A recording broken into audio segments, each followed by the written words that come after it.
24 June మూడో వారంలో ధనుసు రాశి వారికి విశేషమైనటువంటి శుభఫలితాలు వచ్చేటువంటి అవకాశం ఉందండి. వీరికి బృహస్పతి అనుకూలంగా ఉన్నందుకు శుభవార్తలు వినడము,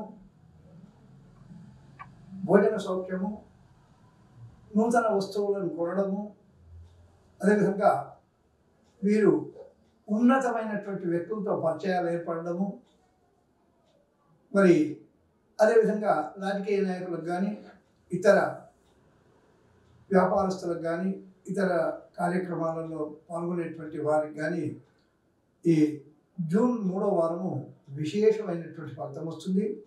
వీరు విశేష ఫలితం వస్తుంది కదా అనేటువంటి భావన లేకుండా మీరు తప్పకుండా ఓం నమః శివాయ అనేటువంటి పంచాక్షరి మహామంత్రాన్ని 108 పర్యాయాలు జపించినట్టయితే ఇంకా విశేషమైనటువంటి ఫలితం వస్తుంది జూన్ మూడో వారంలో ధనుసు రాశి వారికి.